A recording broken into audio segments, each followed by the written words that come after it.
जय श्री माता जी। परम पूज्य श्री माता जी कृपा करके सारे विश्व की सभी संतों को परम चैतन्य प्रदान कीजिए। परम पूज्य श्री माता जी आज सारे विश्व की सभी संत एकत्रित हुई है। कृपा करके सभी को ध्यान का सिद्धि प्रदान कीजिए। परम पूज्य श्री माता जी आपके श्री चरण कमल पर कोटि कोटि नमन। कुंडली उठा के बंधन लेंगे।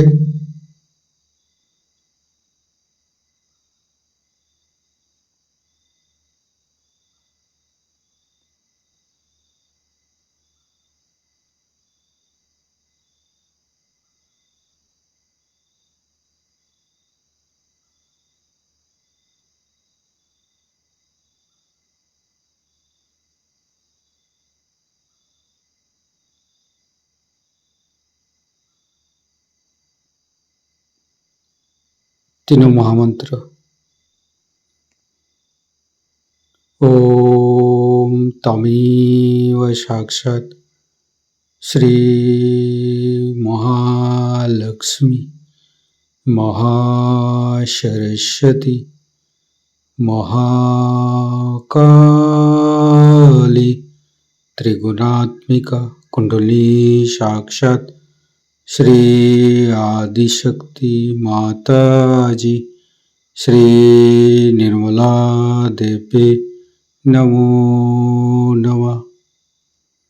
ओम तमेव साक्षात् श्री कल्की साक्षात् श्री आदिशक्ति माता जी श्री निर्मला देवी नमो नमः। ओम तमेव साक्षात् श्री कल्की साक्षात् श्री सहस्रार स्वामिनी मोक्ष प्रदायिनी माता जी श्री निर्मला देवी नमो नमः। गणेश मंत्र। ओम तमेव साक्षात् श्री गणेश साक्षात् श्री आदिशक्ति माता जी श्री निर्मला देवी नमो नमः। दोनों हाथ खोल के श्री माता जी के सामने बैठेंगे। माँ के बिंदी को देखते रहेंगे। मन में ध्यान का स्थिति लेके आएंगे। मन में अच्छे अच्छे भाव अच्छे अच्छे चिंता लेके आएंगे।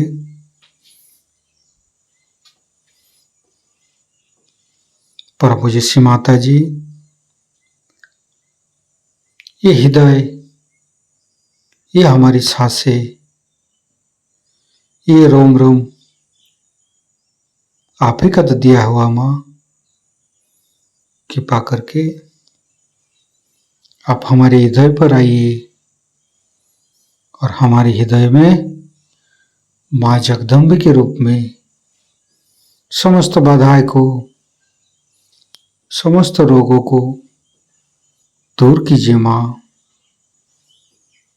हे आदिशक्ति माँ कृपा करके हमारे हृदय को सच कीजिए। सच हृदय कमलासन पर श्री चरण को स्थापित कीजिए माँ।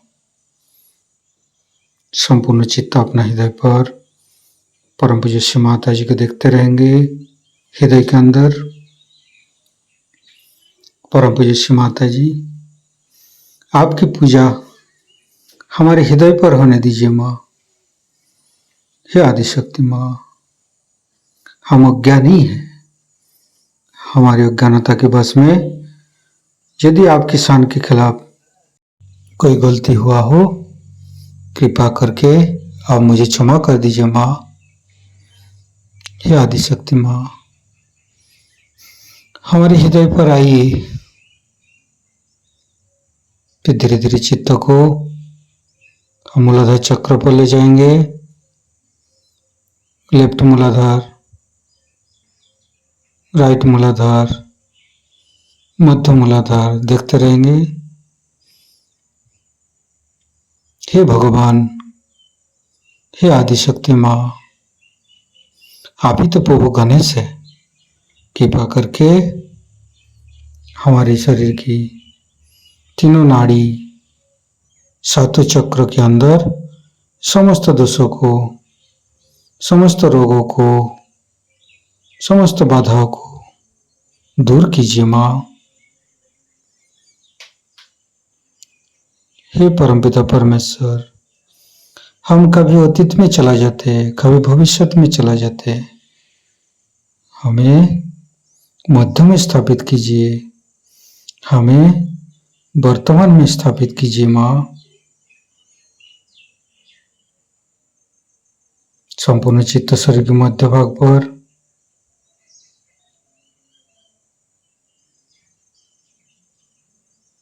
फिर धीरे धीरे चित्त को तीनों स्वादिष्ठान को देखेंगे।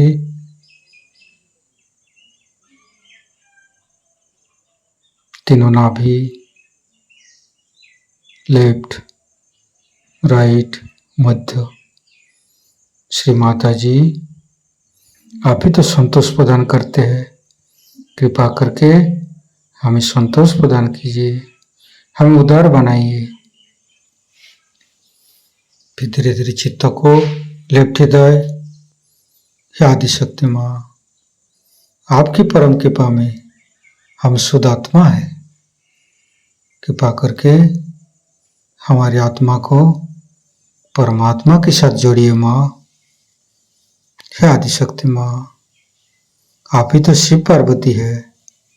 कृपा करके हमारे बाएं हृदय पर आइए और हमारी आत्मा को परमात्मा के साथ जोड़िए। धीरे धीरे चित्त को राइट हृदय, परम पूज्य श्री माता जी, आप ही तो सीताराम जी है। कृपा करके हमारे राइट हृदय पर आइए और हमें मर्यादा प्रदान कीजिए, हमें मर्यादित बनाइए। श्री सीताराम बार बार करेंगे। श्री सीताराम, श्री सीताराम, श्री सीताराम, श्री सीताराम, श्री सीताराम, श्री सीताराम, श्री सीताराम, श्री सीताराम, श्री सीताराम, श्री सीताराम, श्री सीताराम, श्री सीताराम। साक्षात श्री आदिशक्ति माता जी, श्री निर्मला देवी नमो नमः। धीरे धीरे चित्त को मध्य हृदय, परम पूज्य श्री माता जी, कृपा करके हमारे मध्य हृदय पर आइए और हमें सावश्य बनाइए। फिर संपूर्ण चित्त, तीनों विशुद्धि, लेफ्ट विशुद्धि, राइट विशुद्धि, मध्य, परम पूज्य श्री माता जी, कृपा करके हमारी गला में माधुर्य प्रदान कीजिए माँ। श्री माता जी, आप ही तो राधा कृष्ण है। कृपा करके हमारे गला पर आइए। फिर धीरे धीरे चित्त को फ्रंट आज्ञा, परम पूज्य श्री माता जी, हमें क्षमाशील प्रदान कीजिए। जीसस मेरी माता मंत्र लेंगे। ओम तमेव साक्षात श्री जीसस मेरी माता साक्षात श्री आदिशक्ति माता जी, श्री निर्मला देवी नमो नमः। फिर बैक आज्ञा, शास्त्रार्थ, परम पूज्य श्री माता जी, हमारे अंदर अहंकार पति अहंकार को दूर करके हमारे ब्रह्मरंध्र को खोल दीजिए। हमारे शास्त्रार पर आइए, संपूर्ण चित्त शास्त्रार पर रखेंगे। शास्त्रार के साथ लेफ्ट हृदय को जोड़ेंगे, राइट हृदय के साथ शास्त्रार को जोड़ेंगे, फिर मध्य हृदय के साथ जोड़ेंगे, फिर संपूर्ण चित्त शास्त्रार पर रखेंगे। परम पूज्य श्री माता जी हमारे ऊपर ऐसी कृपा कीजिए ताकि आपकी अमृत वाणी को हम शास्त्रार से ग्रहण कर सकें। संपूर्ण चित्त शास्त्रार पर परम पूज्य श्री माता जी को अमृत वाणी हम शास्त्रार से ग्रहण करेंगे। और उनके पेट में शिकायत थी, जिसको हम कहते हैं कि स्वाधिष्ठान चक्र पे ब्रह्मदेव का स्थान, और लेफ्ट साइड में पकड़ थी, तो लेफ्ट साइड में अवतरण का नाम लेना पड़ता है। तो हमारे साथ एक सहयोगी बैठे थे, तो मैंने कहा इनका लेफ्ट साइड पकड़ा हुआ है, अब इसका क्या इलाज हो सकता है। उनका माता जी आपने एक दिन कहा था कि ब्रह्मदेव ने हजरत अली के रूप में अवतरण लिया था। मैंने कहा अच्छा जरा हजरत अली का नाम खोलो, और जैसे ही उनका नाम लिया एकदम, वो अगर यहाँ हाजिर भी हो तो वो आपको बता सकते, एकदम से उनकी कुंडलिनी जागृत होकर के और वो पार हो गए और उनकी शिकायत मिट गई। अब कोई वहां पूना में लोग कहते हैं कि माता जी तो मुसलमान धर्म का प्रचार करें। अरे क्या मुसलमान और क्या हिंदू और क्या ये एक ही तो भगवान ने बनाए हैं ना। और ये जितने भी बड़े बड़े अवतरण हुए सब आपस में रिश्तेदार हैं, ये तो हम ही झगड़ रहे हैं आपस में। क्राइस्ट ने भी कहा है कि those are not against me are with me. वो कौन है? वो बेचारे 3 साल 4 साल उन मूर्खों के बीच में रहे, उनको पकड़ करके फांसी दे दिया। अब यहाँ साईं बाबा का फोटो आप मानते हैं, जो कि साईं बाबा स्वयं मुसलमान ही तो थे और वही अवतरण है। साईं बाबा भी दूसरे तीसरे कोई नहीं, फिर उनको क्यों मानते हैं? जो मुसलमान हो चाहे कोई भी हो, जब वो परमात्मा के चरण में है और जब वो पार हो गया है तो वो सबको वंदनीय होता ही है। और इस देश में विशेष करके जैसे ख्वाजा निजामुद्दीन साहब थे, ये पार आदमी थे, और उनको ये खिलजी नाम के गधे राजा ने इतना परेशान कर दिया, अंत में उसी का मृत्यु हो गया। लेकिन वो थे ही जो ऊंचे हैं, वो चाहे मुसलमान हो चाहे हिंदू हो चाहे कोई, इस भारतवर्ष में हमेशा पूजे जाए। और आप अगर इस भारतवर्ष की जनता है और आप इस भारतवर्ष के रहने वाले हैं, तो आपको पता होना चाहिए कि इस देश में इन छोटी छोटी बातों को लेकर के और बड़ी बात नहीं मिलाई जाए। हीरे को यहाँ पर कोई ले जाके गोबर में नहीं मिला देता। ये हीरे की बात है, जो हीरा है वो हीरा ही है, वो चाहे किसी भी जाति में पैदा। और कौन सी ऐसी जात है जो अपने को सबसे बड़ा अच्छा समझे बैठी हुई है? ये जाति बना बना के ही तो आपने परमात्मा का भी ठिकाना कर दिया। मराठीत म्हणायचं म्हणजे खोबरं केलंय देवाचं। अब तो यह हालत आ गई है कि पहले तो हम बंबई वाले थे, फिर बंबई में हम मुसलमान थे, कोई हिंदू थे, कोई क्रिश्चियन थे, और अब तो हम ये बिल्डिंग वाले हो गए, और बिल्डिंग वाले में भी हम ये माला के हो गए। क्या मनुष्य इसलिए बना है कि संकीर्ण से संकीर्ण और छोटा से छोटा। इस चक्र पे सिंबल के लिए हमको मानना चाहिए समुद्र। समुद्र इसका सिंबल है। जब आपका ये चक्र खराब हो जाता है तो समझ लेना कि आपके अंदर की जो समुद्र की जो विशालता है वो बिल्कुल संकुचित हो गई, कहीं दब गई। अगर पेट का कैंसर किसी आदमी को होता है तो उसको ये पता होना चाहिए कि पेट का कैंसर उसके इसी गलत इमाम से हो जाता है। समझ लीजिए कोई अगर मुसलमान है, था ही अभी अब एक केस हुआ था, एक मुसलमान डॉक्टर है, वो हमारे पास आए, उनको पेट का कैंसर था, वो ईरान के रहने वाले। तो मैंने उनसे बताया कि देखिए आप मेरे पास ट्रीटमेंट के लिए तो आए, लेकिन आपके बड़े पक्के मुसलमान हैं। हालांकि ईरान में इतने पक्के मुसलमान नहीं होते। वो कहा हाँ साहब मैं तो हूँ और मैं तो कोई चीज को नहीं मानता। तो मैंने कहा क्या आप दत्तात्रेय को मानेंगे? पहले नहीं मैं तो उनको नहीं मान सकता। तो मैंने कहा अगर आप दत्तात्रेय को नहीं मान सकते तो मैं आपको ठीक नहीं कर सकती। अगर ये दत्तात्रेय के सारे अवतरण है तो आप एक हाथ को माने और दूसरे हाथ को नहीं माने तो क्या वो मान सकते हैं? मैंने कहा आपको दत्तात्रेय को मानना पड़ेगा। उनका नहीं हम तो इसको नहीं मान सकते, तो बहुत गलत बात है माता जी आप कह रहे हैं। मैंने कहा अच्छा ठीक है आप जाइए। उसके बाद वो फिर लंदन में पहुंचे कि भाई नहीं किसी तरह से कर दो, कैंसर की बीमारी हो गई तो जरा से फिर कान पकड़े जाते हैं। कहले जो भी कहिएगा। मैंने कहा चलो टीका लगाया उनको। मैंने कहा चलो हाथ जोड़ करके और दत्तात्रेय का उनसे मैंने मंत्र कहलवाया, और उसके बाद आज वो भगवान की कृपा से ठीक है। ऐसे अनेक लोगों का होता है। जब हम दत्तात्रेय की तो बहुत पूजा करते हैं और मोहम्मद साहब को हम अगर गालियां देते हैं तो आप समझ लीजिए कि आप मोहम्मद साहब के जो ईसेंस को तो मानते हैं, लेकिन उसके अवतरण को आप अगर गालियां देते हैं तो मोहम्मद साहब स्वयं आपसे नाराज है और दत्तात्रेय तो आपसे एकदम रूठे हुए हैं कि इतने मूर्ख हैं। क्यों नहीं समझते हैं कि जो मैं कहता रहा वही ये भी कह रहे हैं और वही नानक भी कह रहे हैं। नानक संसार में हिंदू मुसलमानों की यूनिटी करने के लिए आए थे, लेकिन आज हालत क्या है उनके शिष्यों की देख लीजिए। हर तरह का विष लेकर के हम कह रहे हैं नहीं इनको मार डालो, उनको खत्म करो, इनके ये कर लो। तुम कौन होते हो किसी को मारने वाले? क्या एक चींटी भी तुमने पैदा की संसार में जो इस तरह का द्वेष फैला करके, और तुम इसको मारो उसको पीटो शुरू कर दिया, और वो भी धर्म के नाम में? ये मनुष्य है। इस मनुष्य को क्षमा करने के लिए एक माँ का ही रूप है। मेरी समझ में नहीं आता है कि आप किस अहंकार में सारा कार्य कर रहे हैं और कितनी अंधता से आप बहे चले जा रहे हैं। ये विशालता का जो स्वरूप है ये आपके नाभि चक्र है। जिस मनुष्य के अंदर में ये विशालता आ जाती है उसका नाभि चक्र पकड़ता नहीं। और भी इसके दोष है, अनेक दोष है। इसमें 10 उसकी पंखुड़ियां होती हैं, और उसी से आप देखिए कि सोलर प्लेक्सस में भी 10 ही सब प्लेक्सस है। हालांकि वो फिजिकल साइड में सोलर प्लेक्सस से लोग देखते हैं, उसका इमोशनल साइड नहीं देखते।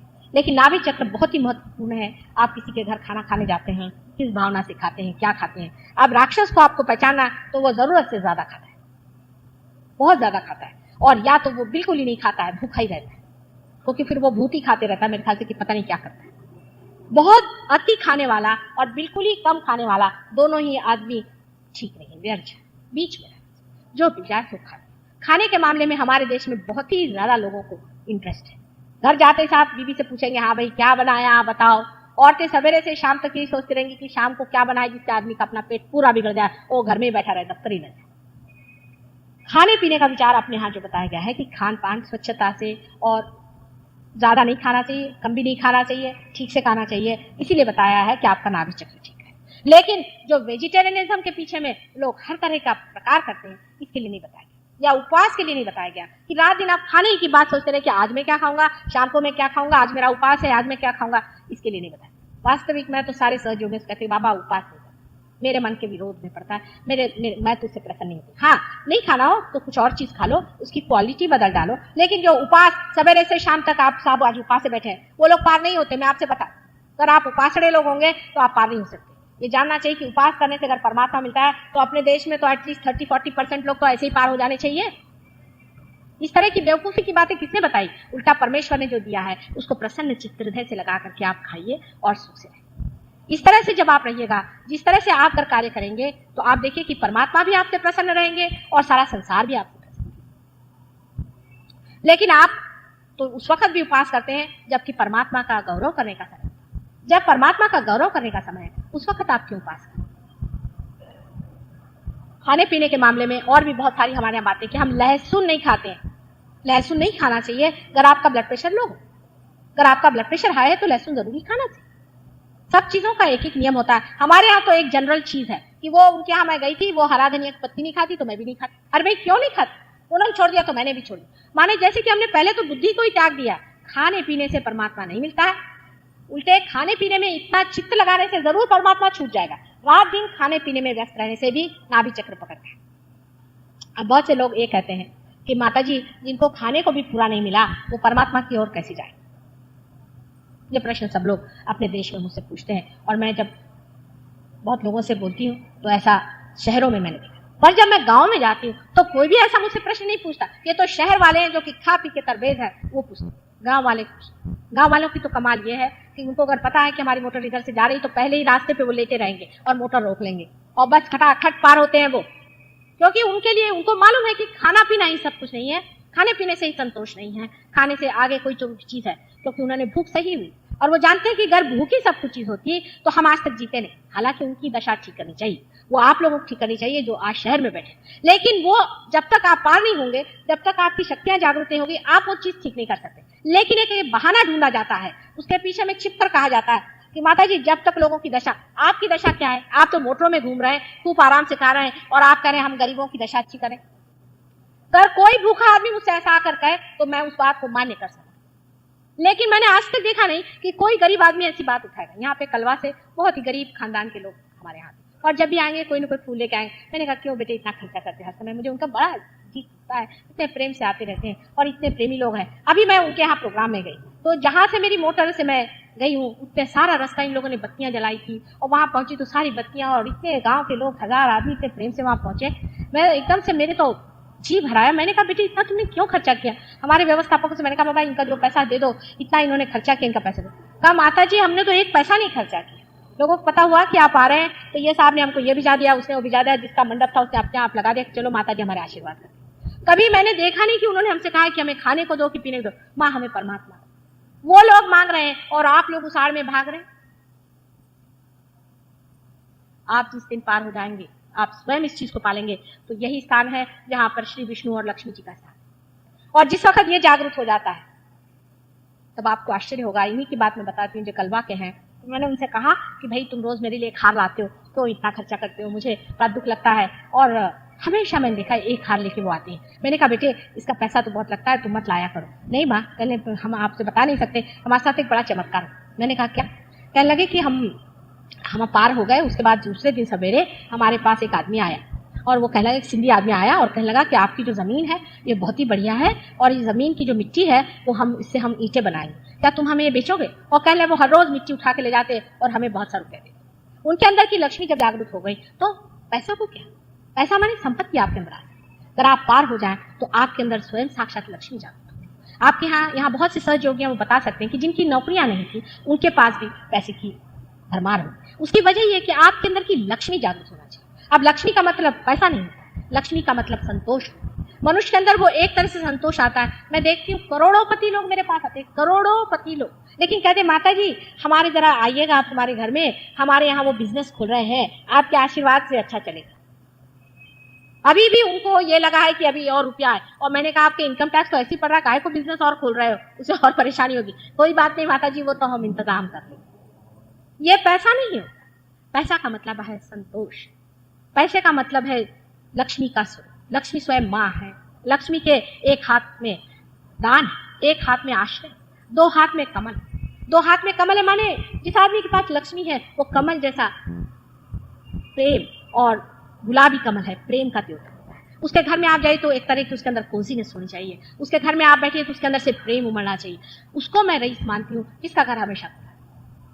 मैं अपने पिता की बात बताती हूँ जो कि लीजेंडरी लोग सोचेंगे। मेरे पिता का घर सुबह शाम 24 घंटे खुला रहता। वो भी रियलाइज आदमी थे और वो कहते पता नहीं बेटे कोई भी भूला भटका आ जाएगा, उसको पानी की जरूरत पड़ जाए, कुछ पड़ जाए तो उसको अंदर आए।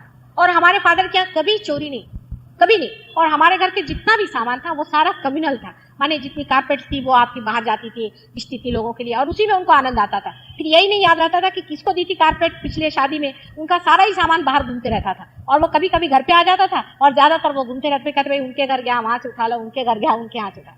उनको ये कभी मालूम नहीं था कि अपनी जो भी चीज है उस संपत्ति को या उस चीज को कहना चाहिए कि अपनी संपदा उसको खुद ही अपने बाल बच्चों के साथ और बैठ करके एंजॉय कभी भी।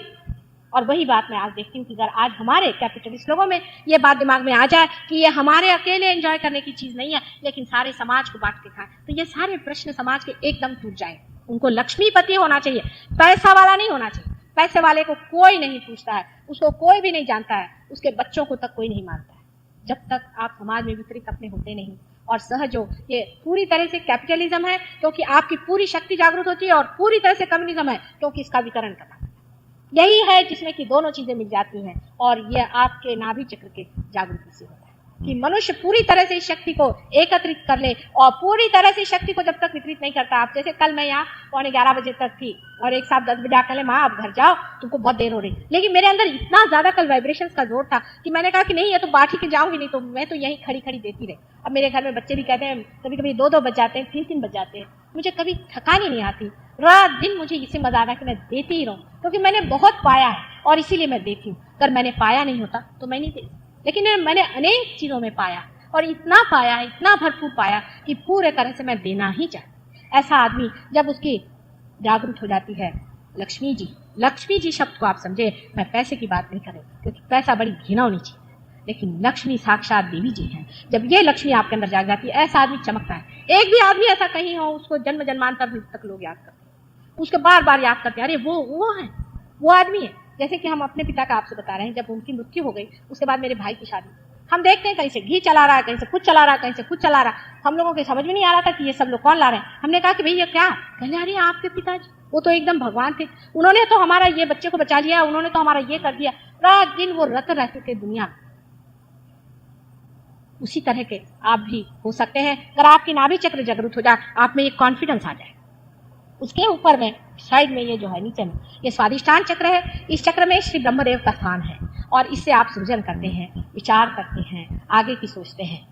ये भी चक्र हमारे यहाँ कल तो बहुत ही आप लोगों का ये चल रहा था और सबका पकड़ा हुआ था स्वादिष्टान चक्र, क्योंकि आप लोग बहुत जरूरत से ज्यादा कल सोच रहे थे। आज जरा ठंडा है वहाँ, तो ये स्वादिष्टान चक्र जब पकड़ जाता है, यानी स्वादिष्टान पे ज्यादा प्रेशर पड़ जाता है, तभी आपको वो बीमारी होती है जिसे डायबिटीज कहते हैं। उसके बाद आपके अब मतलब थोड़े थोड़े में सब चक्र बता रही हूँ मैं। ऊपर में उसके जो है ये हृदय चक्र होता है, जिससे कि आपका कार्डियक प्लेक्सस कंट्रोल होता है। इस हृदय चक्र में जगदम्बा का स्थान है। जगदम्बा जो कि सारे जगत की अम्बा है, माता दुर्गा जी, उनका स्थान। और माता दुर्गा वहां बैठी हुई हैं। जिस वक्त आपकी रक्षा का स्थान टूटता है, जब आप सुरक्षित नहीं महसूस करते, जब आपको घबराहट हो जाती है, जिस वक्त आप भूल जाते हैं कि आपकी माँ जगदम्बा है, उस वक्त ये चक्र चलने लग जाता है। और ये चक्र चलने की वजह से ही आदमी में श्वास, बहुतों को जो श्वास की बीमारियां हैं या हृदय की बीमारियां हैं, वो इसी चक्र के कम हो जाने से या इस चक्र में गति अवरोध हो जाने से हो जाता है। उसके ऊपर का जो चक्र है, जिसे कि हम विशुद्धि चक्र कहते हैं, इस चक्र से पहले लेफ्ट साइड में, राइट साइड में जो जगह बनी हुई है, वहां पर श्री राम का स्थान है। क्योंकि श्री राम अपने को अवतार नहीं मानते थे, इसलिए उनका स्थान साइड में है।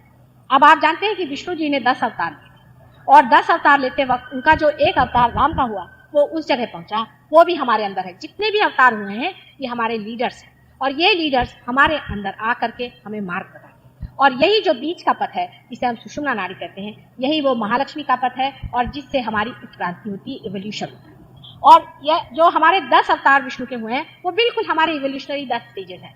अगर मेरी किताब छप जाएगी तो आप देखिएगा, उसका मैंने बड़ा बारीक विवेचन दिया हुआ है। लेकिन उसका जो सबसे संपूर्ण अवतार माना जाता है, 8वां अवतार, जिसको कि हम श्री कृष्ण के नाम से जानते हैं, इनको हम संपूर्ण इसलिए कहते हैं कि वो सारे संसार के साक्षी हैं और वो सारे संसार को लीला स्वरूप देखते हैं। उनका इस जगह कंठ में पीछे नहीं था। अब कल बहुत लोगों का ये हिस्सा दुख रहा था, तकलीफ थी। अब ये हमारा बड़ा महत्वपूर्ण चक्र है, क्योंकि इसी चक्र के कारण हम मनुष्य हुए। हमारी गर्दन पहले झुकी हुई थी, वो जब ऊपर खड़ी हो गई, इस वक्त ये चक्र चालू हुआ, तब हम इसे कह सकते हैं कि हमारा विशुद्धि चक्र जो है ये जागृत। ये कृष्ण के जमाने में, माने कृष्ण 6000 साल में हुए, 6000 वर्ष पहले होते। 6000 वर्ष पहले मनुष्य में ये धारणा आई कि मैं मानव पूरी तरह से हूं। और जब ये कृष्ण की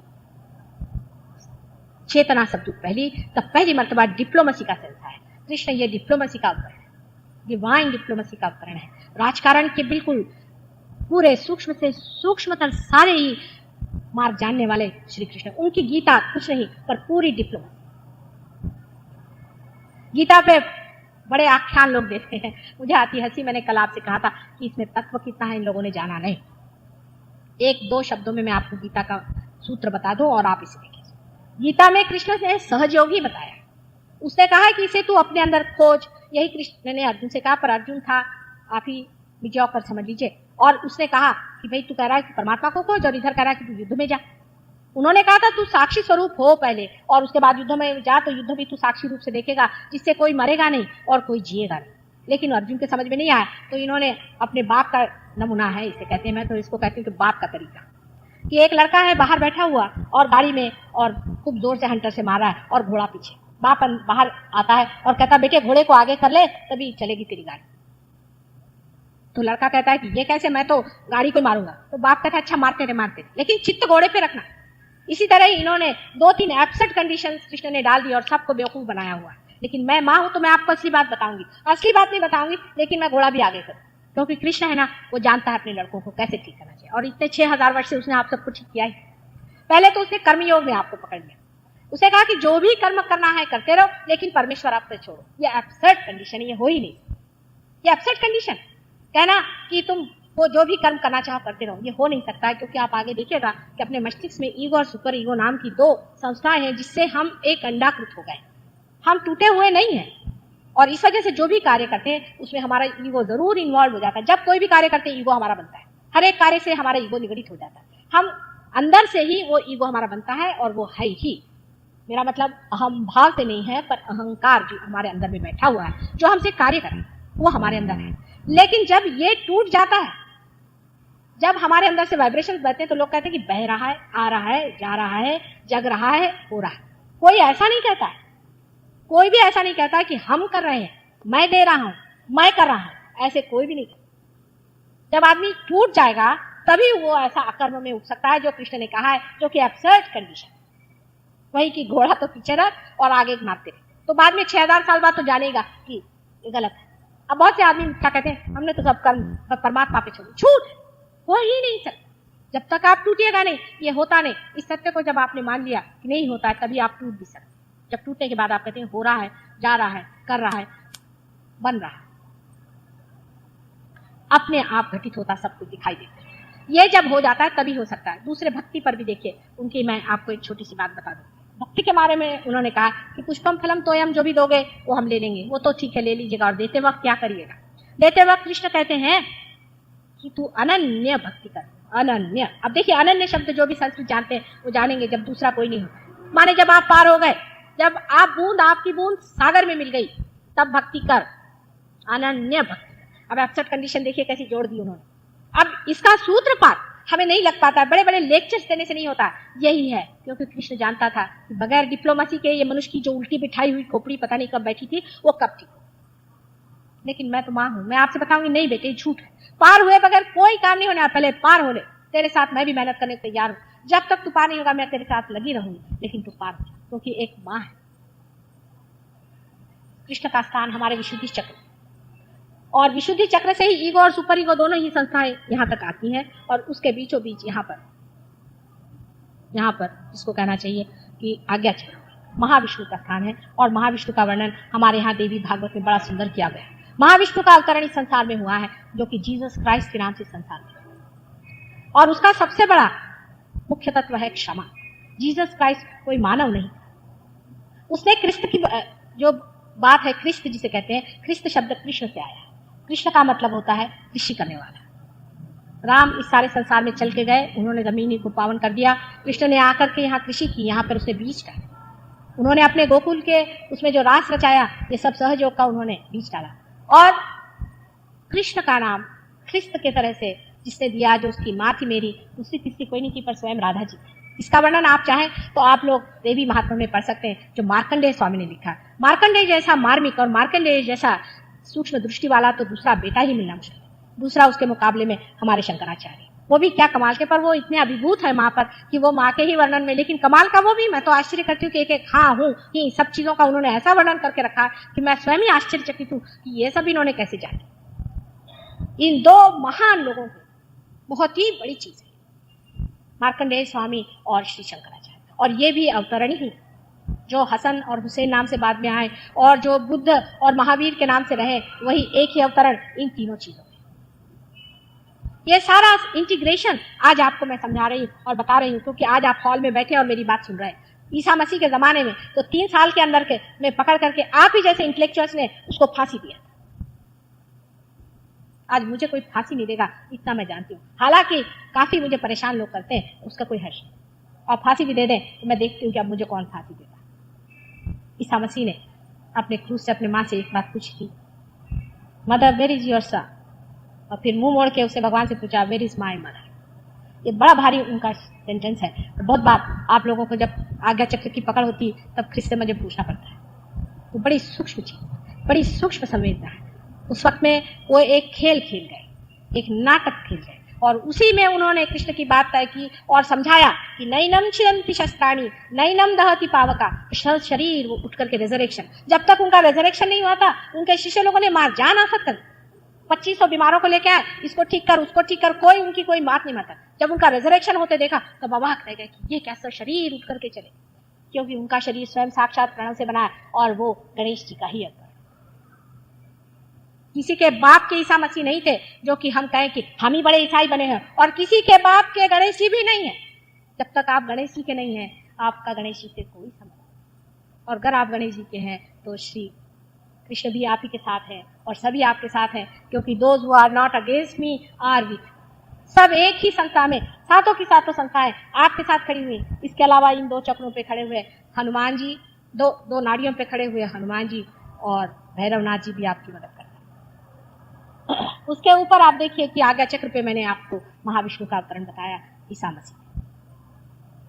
ये एक विशेष रूप से बनाए गए थे, और इनको ये जो पिता की बात हमेशा कहते हैं, ये कृष्ण ही की बात है, कृष्ण के लिए ही पिता कहते हैं। उनका नाम जीसस भी यशोदा से हुआ है, क्योंकि राधानी जी ने सोचा कि यशोदा जी के बारे में कहीं भी कुछ कहा नहीं गया, इसलिए उनका नाम उन्होंने जीसस, यशोदा, येसु, जेसु, जैसे हम लोग यशोदा को भी जेसु कहते हैं, कुछ देशों में युगोस्लाविया में जुगोस्लाविया कहते हैं, इस तरह से येसु और जेसु होता है। इस तरह उनका नाम उन्होंने येसु ही रखा था, लेकिन उसको जेसु, गोकुल में यशोदा को जसोदा ही कहते हैं, इसलिए उनका नाम जेसु, जीसस है।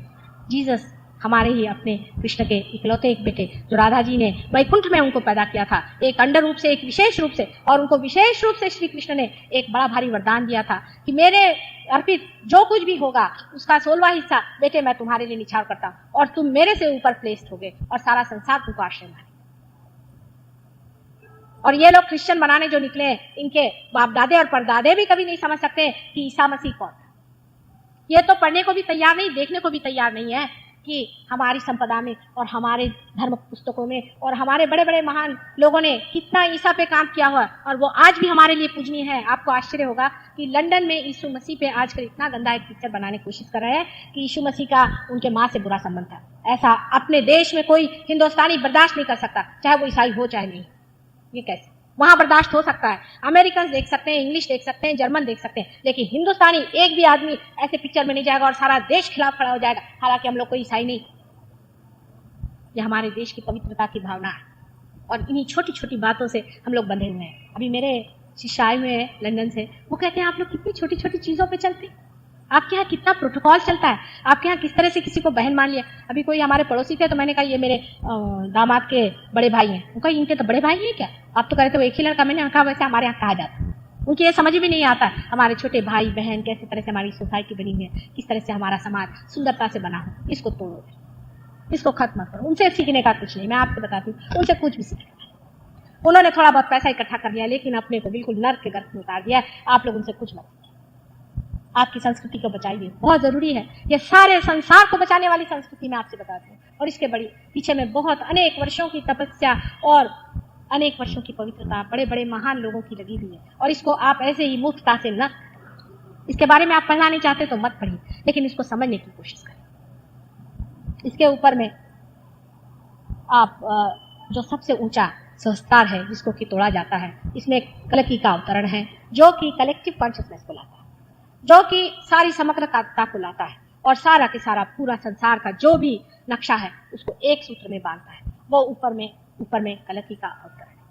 सबसे ऊंचा यहाँ पर स्थान मैंने आपसे कहा था सदाशिव का होता है। जब ये चक्र खुल जाता है तब सदाशिव का चक्र वो खुल जाने की वजह से, और वहां से एक छोटी सी नाड़ी जो कि हृदय पे उतरती है, वहां पर सर्वव्यापी जो सूक्ष्म शक्ति है वो उसमें से गुजर करके और इसमें आ जाती है।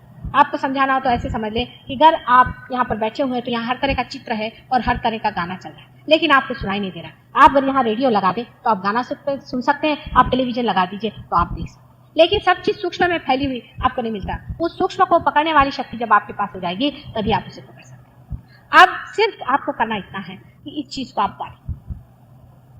इसको क्रिटिसाइज करने से और अपनी अकल पघाने से कुछ नहीं होने वाला। ऐसे बड़े अकलमंद और अतिशाने जिसको कहते हैं दुनिया में बहुत हो गए, उनमें से आपको नहीं होना है।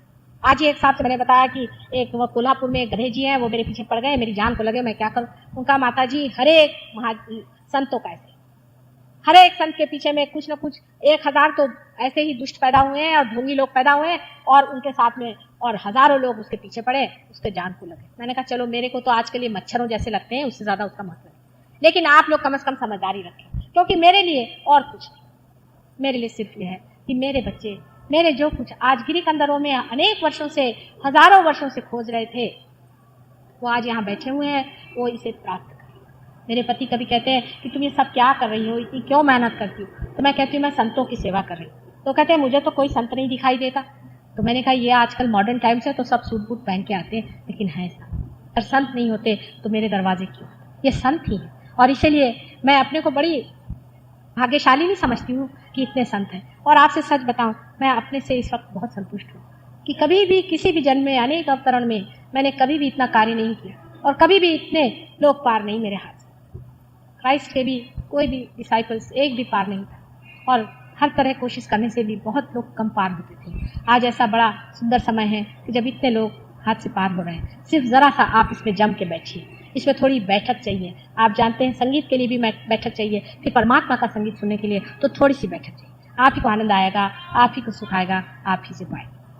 कल बहुत गड़बड़ सड़बड़ हो गई, किसी को मैं ठीक से पार नहीं कर पाई। इतने लोग आए हैं, ये कुछ नए तरीका अनुभव है। मैं ये चाह रही थी कि आप लोग मेरी तरफ हाथ करके बैठे। आप में से हो सकता है कोई अगर बैठे हों तो पा लिया होगा। थोड़ा जूता उता उतार लें, देखते हैं, थोड़ी देर बैठिए और उसके बाद अगर बन पड़ा तो मैं स्वयं ही आती हूँ। आप लोगों को सबको एक एक देखती हूँ मैं, और सबको आप अपनी जगह बैठे रहिए। मैं टाइम देने के लिए तैयार हूँ, आप भी थोड़े टाइम से बैठें। मैं चाहती हूँ कि जो लोग यहाँ बैठे हैं सबको मैं पूरी तरह से आशीर्वादित करूँ। आज नहीं पार हुए तो कल फिर आना यहाँ पर। कल यहाँ संगीत है, शाम को शोभा गुट्टू और कुछ आर्टिस्ट को बुलाया है, आपको सबको फ्री आना होगा। कल आप लोग ज़रूर आए यहाँ पर और यहाँ पर संगीत सुने। और संगीत के वक्त भी मैं कोशिश करूँगी कि संगीत के द्वारा आपको पार करने का प्रयत्न करूँ, क्योंकि शोभा गुट्टू भी पार हो गई हैं और वो जो बाकी के जितने भी संगीत वाले वो भी हो गए हैं। अनेक लोग इस तरह से पार हो गए हैं, बड़े बड़े लोग यहाँ पर पार हुए हैं। हमारे माननीय जस्टिस वैद्य भी बड़े ही मुझसे सहयोगी हैं और वो एक क्षण में पार हो गए। उनकी कमाल की उनकी अनुभूतियाँ हैं। शायद वो भी कल आ रहे हैं, वो भी इस मामले में बताएंगे। बड़े ही सज्जन हैं, बड़े ही विद्वान और बड़े ही नम्र हैं।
अखिल जगत जननी तू देवी, अखिल जगत जननी तू देवी, महिषासुरमर्दिनी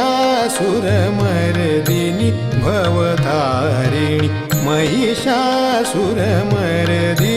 भवतारिणी, त्रिविधताप मनिचे मम शमवी, त्रिविधताप मनिचे मम शमवी, अखिल जगत जननी जननी तू देवी देवी देवी देवी, अखिल जगत जननी।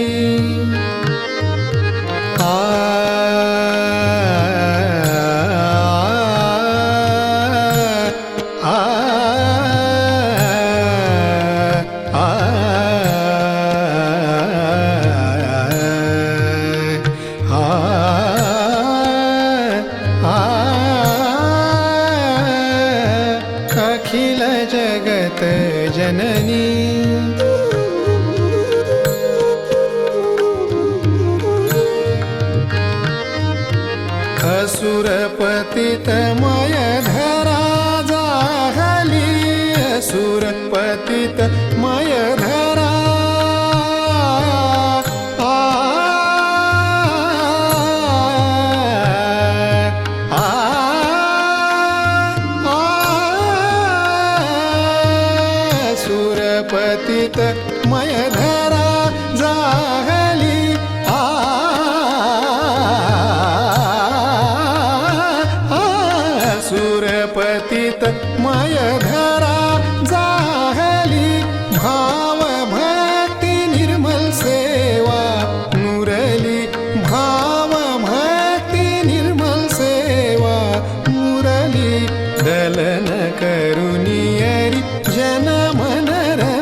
जगत जननी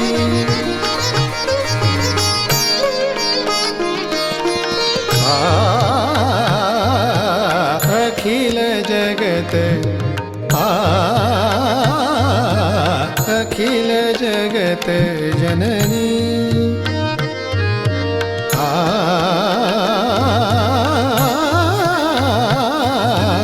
अखिल जगत जननी तू देवी अखिल जगत जननी अखिल जगत जननी अखिल जगत जननी तू देवी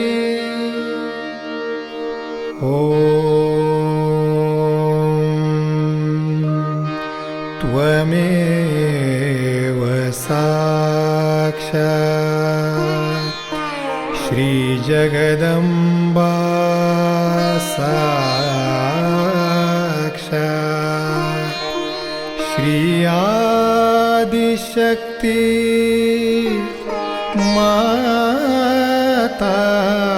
माताजी श्री निर्मला देवे नमो नमः नमो नमः नमो नमः